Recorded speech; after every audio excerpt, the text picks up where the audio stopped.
279 इतने दिन बचे हैं फर्स्ट संडे ऑफ मे को, जब जनरली आपका नीट का एग्ज़ाम होता है। आज मैं आपके सामने कुछ कहना चाहूँगी। ये लाइन को पढ़िए। ये कहती है कि मेरे लिए मेरा लक्ष्य ही सर्वोपरि है। ये अपमान, संघर्ष, पीड़ा, धोखे, धक्के, आलोचना मेरे लिए कोई मायने नहीं रखते हैं। 2027 बहुत ही यूनिक साल होने वाला है। बहुत सारे एस्पेक्ट्स में, पहले कि इतना प्रोटेस्ट हुआ इस एग्ज़ाम से रिलेटेड, रिफॉर्म्स आए, आ भी रहे हैं। अगले साल most probably paper CBT mode में होने वाला है। तो 2027 के बच्चे एक नया सवेरा देखेंगे नीट के एग्ज़ाम में, बहुत सारे चेंजेस देखेंगे इस एग्ज़ाम में। अब जब कोई चीज़ इतनी ज़्यादा चेंज हो रही होती है ना, तो माइंड उसके लिए रेडी नहीं होता। आप इमेजिन करिए, आप 8th क्लास तक किसी एक स्कूल में पढ़ते थे, वहाँ के टीचर्स, वहाँ का माहौल, वहाँ की बिल्डिंग, वहाँ के फ्रेंड्स, और अचानक से आपका स्कूल चेंज कर दिया जाए और स्कूल के साथ साथ बोलें आपका शहर भी चेंज कर देंगे, तो बहुत सारे चीज़ें एक साथ आपके ऊपर आ जाएंगी और आप एडजस्ट करने में थोड़ा समय लेंगे। ऐसा ही होने वाला है 2027 का पेपर। इतना सब चल रहा है, मीम्स चल रहे हैं, रील्स चल रहे हैं। जो बच्चा इस समय अपना सारा समय उन सब कंटेंट को कंज्यूम करने में लगा रहा है, जिसके लिए जिसका लक्ष्य सबसे ऊपर नहीं है, वो मेरे बच्चों 2027 का गेम हार जाएगा। क्योंकि आपको बस अपनी प्रिपरेशन में एक ही चीज़ हमेशा याद रखनी है कि मेरे लिए मेरा लक्ष्य सर्वोपरि है। बाकी ये सब चीज़ें वेट कर सकती है, कोई मायने नहीं रखेंगी। क्योंकि मैं आपको एक कड़वा सच बताऊं, कड़वा सच ये है कि अगर तो तुम्हारा एग्जाम क्लियर हो गया तो दुनिया तुम्हारे पीछे भागेगी और पूछेगी कि भाई तूने कैसे क्लियर कर दिया, हमें भी बताओ, स्ट्रैटेजी बताओ, हमारे मेंटरशिप सेशन में आओ, बच्चों को गाइड करो, अपना पॉडकास्ट करो सबके साथ। लेकिन अगर तुम्हारा नहीं हुआ ना, तो किसी को याद नहीं रहेगा कि क्यों नहीं हुआ, कोई नहीं पूछेगा। और मैं तुम्हें एक और कड़वा सच बताऊं, तुम्हारे घर वाले भी, माँ बाप भी ये बोलेंगे हमने कब तुम्हें रोका था, हमने तो बोला था पढ़ ले, हमने कोई रोका थोड़ा था। ये सब चीज़ें चल रही हैं। आई नो माइंड इतना स्टेबल नहीं है, आई नो बहुत सारी चीज़ों में भटक जाते हैं, कभी मिनिस्टर चेंज हो रहे हैं, ये हो रहा है, वो हो रहा है, बहुत सारी चीज़ें हो रही है, प्रोटेस्ट हो रहा है, रैली हो रही है, students are participating, students are dying, many चीज़ें। बट कोई नहीं याद रखेगा कि क्या हुआ था, उसमें तुम्हारे 2 महीने वेस्ट हो गए थे। सब बस ये बोलेंगे हमने तुझे रोका था, हमने तो पूरा सब सपोर्ट किया था, तुझे पढ़ना चाहिए था, तेरी वजह से ही नहीं हुआ। तो इसीलिए ये सब चीज़ें छोड़ के अगर आप अपने लक्ष्य को सर्वोपरि कर सकते हैं, सबसे ऊपर रख सकते हैं, तभी आप ये काम कर सकते हैं। क्योंकि बेटा होता क्या ना, आपको पता है कि करना क्या है, कैसे पेपर क्लियर होगा। मान लीजिए डॉट्स के द्वारा जाकर ही पेपर क्लियर होगा। अगर एक करेक्ट डॉट्स ऐसे मिल जाती हैं तभी आप अपने डेस्टिनेशन पर पहुंच पाते हैं, है ना, करेक्ट डेस्टिनेशन पर पहुंच जाते हैं। अगर ये डॉट्स ऊपर नीचे आगे पीछे मिलने लगेंगी तो बेटा आप कभी भी अपने डेस्टिनेशन पर नहीं पहुंच पाएंगे। तो आपको अपने आप से 4 सवाल पूछने हैं। पहला, सबसे मेजर सवाल, मुझे कमेंट में बताना, क्या तुम्हारे लिए तुम्हारा लक्ष्य सर्वोपरि है कि नहीं है। दूसरा, तुम्हें मतलब अपने गोल्स क्लियर है कि नहीं है। अगर तुम्हें गोल्स अपने क्लियर है, क्या तुम्हारे पास राइट रिसोर्सेज हैं या नहीं है उसके लिए। अगर तुम्हारे पास राइट रिसोर्सेज हैं, तुम्हें पता है कि तुम्हें कहाँ से पढ़ना है, वेरी गुड। क्या तुम उन रिसोर्सेज के अकॉर्डिंग अपना शेड्यूल फिक्स करके चल रहे हो कि नहीं चल रहे हो। ये काम बहुत मुश्किल है। आज आपके लिए 5 घंटे 6 घंटे लगातार बैठना बहुत मुश्किल है, जबकि हमें सीटिंग बढ़ाकर 10-12 घंटे करनी है। दिक्कतें आएंगी, बट क्या तुमने अभी से 2, 3, 4 कुछ शेड्यूल बनाना शुरू किया है कि नहीं किया। क्या तुम्हारे पास इस सब के लिए राइट गाइडेंस है कि नहीं है। अगर तो मेरे बच्चों इन सब का आंसर अभी नो आ रहा है और सबसे पहले क्वेश्चन का आंसर ही नो आ रहा है, तो बेटा आप ये तैयारी छोड़ दो। If your goal is not clear, if you are not sure कि तुम्हें एमबीबीएस डॉक्टर ही बनना है, तुम्हें नीट क्रैक करना है, तो ये तो सब वेस्ट है। तो ये वीडियो में वेस्ट है, वीडियो बंद करके चले जाओ। लेकिन अगर तुम्हारा गोल क्लियर है तो यार इन सब चीज़ों को ट्रैक पर ले आओ, राइट रिसोर्सेज लेकर आओ, उसके अकॉर्डिंग शेड्यूल फिक्स करो, राइट गाइडेंस के अंडर काम करो, तभी तुम अपना इतना टफ लक्ष्य, टफ है ये, आसान नहीं है। 20 लाख में से 1 लाख तकरीबन सिलेक्शन यार, और ऊपर से इतने सारे चेंजेस इस साल होने वाले हैं। It's not going to be easy. 4 pillars of preparation होते हैं और इन्हीं पिलर्स ऑफ प्रिपरेशन के द्वारा ही इतने सारे रैंकर्स मैंने पास्ट में निकाले हैं और इस साल भी निकाले हैं। मैं तुम्हें बहुत शॉर्ट में बताऊंगी क्योंकि तुम्हें ऑलरेडी ये सब पता है। जहां से भी तुमने प्रिपरेशन के लिए सोचा है, एनरोल कर लिया होगा, नहीं किया तो सबसे बड़ा मिस्टेक है, तो प्लीज कर लो।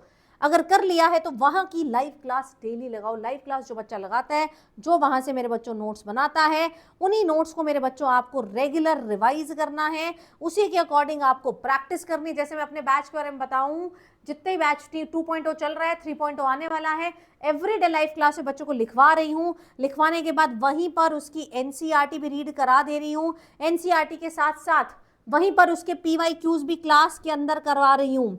ठीक है, लेटेस्ट पीवाईक्यूज हम सारे क्लास के अंदर कर रहे हैं। फिर उनको डीपीपी दी जा रही है, आपको प्रैक्टिस करनी है, पीवाईक्यू प्रैक्टिस करनी है, डीपीपी प्रैक्टिस करनी है।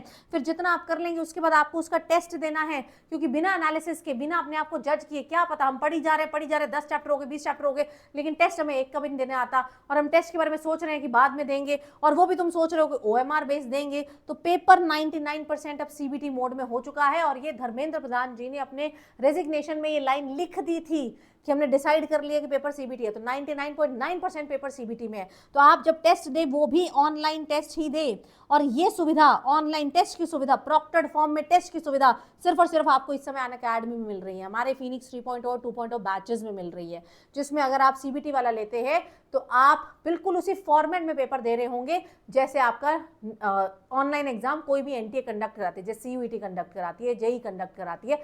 सेम वही पोर्टल, फिर सेम वही प्रॉक्टरिंग, कि आंखें इधर उधर हुई, टैब चेंज हुआ, इधर उधर आपने ध्यान दिया तो टेस्ट बंद हो जाएगा। मतलब उसकी तैयारी हम डे 1 से बच्चों करा रहे हैं। पहला CBT तो अभी होने ही वाला है ना, होने ही वाला है। तो टेस्ट आपको देने हैं वहां पर, CBT वाले टेस्ट आप देंगे, वही आपके लिए सबसे बेस्ट है, क्योंकि पेपर वही होने वाला है। देन अगर बात करें आपको जितना कराया जा रहा है, साथ में रिवाइज रिवाइज रिवाइज, एक बारी पढ़ने से कुछ नहीं होगा। कम से कम मिनिमम बता रही हूँ 3 टाइम्स आपको सिलेबस कंप्लीट करना है, और उससे ज्यादा अगर मैं बात करूँ तो 5 to 6 टाइम्स अगर आप करेंगे तो चीजें और ज्यादा स्टिक होंगी। बात ये नहीं है कि किसको कितना आता है, बात ये है कि उस दिन जिस दिन एग्जाम होगा 3 घंटे में किसको कितना याद रहेगा। याद उसको रहेगा जिसने रिवीजन ज्यादा करी होगी, रिवीजन ज्यादा उसने करी होगी जो टाइम से शुरू करेगा, क्योंकि पहली जो रिवीजन होती है, पहला जो हम तैयारी करते हैं वो डिटेल्ड में तैयारी करते हैं। ठीक है, जो आप अभी बैच में अभी आपने शुरू करी होगी, आप डिटेल में सारी चीजें पढ़ेंगे। उसके बाद आप थोड़ा सा फास्ट ट्रैक मोड में चलते हैं। ठीक है, एंड लास्ट में फिर आप अपने नोट्स को, एनसीईआरटी को समाप्त करके एक शॉर्ट फॉर्म में रिवाइज करते हैं। तो जब तक मिनिमम 3 रिविजन्स नहीं होंगी, आप एक्सपेक्ट नहीं कर सकते कि आपको वहां याद रहेंगी चीजें। याद रह भी गई तो अप्लाई नहीं कर पाएंगे, थोड़ा भी टफ आ गया तो आपका मेंटल गेम हिल जाएगा। तो ये सारी चीजें, चारों पिलर अगर आपके ओके हैं, तभी हम सोच सकते हैं कि हमारा सिलेक्शन होगा। क्योंकि बेटा मैंने इन्हीं पिलर्स को फॉलो करके, राइट गाइडेंस के साथ, राइट मोटिवेशन के साथ, हर चीज को प्रोक्योर करा के ही इतने सारे रैंकर्स प्रोड्यूस किए। आप किसी का भी नाम ये देख लीजिए, हमारे 2 ईयर के बच्चे, आदि जैन, आपका Varuni, then you have Swayam, then you have Vikas, then you have Nami, then you have Varsha, ये सब बच्चे इसी तरीके से, इसी स्ट्रैटेजी से निकले हुए हैं। तो बस याद रखिए कि आपको आपके गोल्स क्लियर होने चाहिए, एंड गोल्स सबसे ऊपर होने चाहिए। ठीक है, गोल्स ऊपर नहीं है तो सब चीजें थल्ले थल्ले, ये सब कुछ फायदा नहीं होगा। लास्ट में सिर्फ लोग तुम्हें कोसने आएंगे, कोई तुम्हारी मदद नहीं करेगा। ये मैं तुम्हें बहुत ही कटु सत्य बता रही हूं। तो इसी तरीके से इतने सारे बच्चे, आप देखो 2025 का पेपर टफ था, ऑल इंडिया रैंक 60, 104, 223, ये सब बच्चे कहीं ना कहीं जुड़े हुए हैं इन्हीं गाइडेंस के अकॉर्डिंग। सुहानी की अगर मैं बात करूं, 360 आउट ऑफ 360 नंबर लेके गई थी 2023 में। अगर आप बात करेंगे, भी वेदिका, खुशी, इतने अच्छे इनके नंबर आए, ये सब यहीं से आए हैं। तो अगर आपके रिसोर्सेज अभी क्लियर नहीं हुए, कहाँ से पढ़ना डिसाइड नहीं हुआ है, तो my new batch is coming, Phoenix 3.0, जहां पर कंप्लीट सिलेबस PCB का कराया जाएगा। अनअकैडमी के जितने टीचर्स हैं उन सबका एक्सेस मिलेगा, जिससे पढ़ना पड़ो, सारे बैचेस उसमें इंक्लूडेड है, रिवीजन कोर्स उसमें इंक्लूडेड है, क्रैश कोर्स उसमें इंक्लूडेड है, डाउट सॉल्विंग उसमें इंक्लूडेड है, CBT फॉर्म में टेस्ट उसमें इंक्लूडेड है। 3 तरीके का सब्सक्रिप्शन होता है, and that is plus, iconic and iconic pro. जो लेना चाहते हो ले सकते हो, लेकिन CBT फ्री किसमें है? आइकॉनिक प्रो में। इन दोनों में तुम्हें एक्स्ट्रा CBT का चार्ज देना पड़ेगा, बट इसमें CBT जो है वो फ्री है, SRG ग्रुप फ्री है, ऑल इंडिया रैंक 1 और 55 जो एम्स के बच्चे हैं, शोएब, उनके साथ आपका 100+ क्लब बनता है। पहली 100+ क्लब की कल ही मीटिंग हुई है। ठीक है, और इससे अच्छी गाइडेंस तुम्हें मिल नहीं सकती। कल मेरे मेंटरशिप ग्रुप में गाइडेंस होने वाली है, 355 आउट ऑफ 360 स्कोर करने वाला बच्चा आ रहा है। तो ये सब चीजें पॉसिबल है यार, अभी टाइम है, आ सकते हो। नीचे मैंने तीनों के लिंक्स दिए हैं, प्लस के भी, आइकॉनिक के भी, आइकॉनिक प्रो के भी।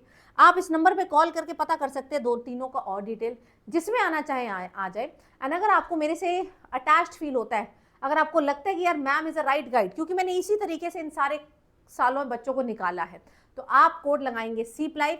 अगर आप ये कोड लगाएंगे, I will add you in my personal mentorship group, जहां पे मेरे साथ mentorship calls, doubt clearing sessions every day, physics chemistry bio तीनों के doubt clearing session. It is only group जहां से मैक्सिमम सिलेक्शन आता है। It is only group of Unacademy जहां से सबसे ज्यादा बच्चे एनरोल्ड है। It is the only group and the teacher on Unacademy with the maximum following and the maximum trust. और ये ट्रस्ट मैंने बिल्ड किया है अपने रिजल्ट से, ट्रस्ट मैंने बिल्ड किया है अपनी मेहनत से ओवर द पास्ट 11 ईयर्स। तो यार आप याद रखिएगा, कोड लगाएंगे सीप लाइफ, किसी का कॉल भी आता है तो भी आप उन्हें बोल सकते हैं, and the team is going to add you in my mentorship group. एक बारी अगर आप आ गए, चाहे प्लस लें, चाहे आइकॉनिक लें, चाहे आइकॉनिक प्रो लें, बेटा आपको सारे टीचर्स का एक्सेस मिलता है। जितने टीचर, जिससे पढ़ना पढ़ो, जो बैच से पढ़ना पढ़ो, बैच का कोई कॉन्सेप्ट ही नहीं है, आप जिससे पढ़ना चाहते हो उसी से पढ़ सकते हैं, ठीक है। तो इस नंबर पे कॉल करेंगे, आपको स्कॉलरशिप के बारे में भी आइडिया लगेगा एंड बैच में कैसे एनरोल करना है इसके बारे में भी आइडिया लगेगा। बाकी कहीं से भी पढ़ रहे हैं, फर्क नहीं पड़ता, offline online I don't care. याद रखिए, आपके लिए आपका लक्ष्य सर्वोपरि होना चाहिए, क्योंकि ये जितनी भी चीज़ें हो रही हैं, ये संघर्ष है, ये आपका दर्द है, धोखे हैं, आलोचना है, ये सब मायने नहीं रखेंगे जब आपका नीट का एग्ज़ाम होगा और अगले साल उसका रिजल्ट आएगा।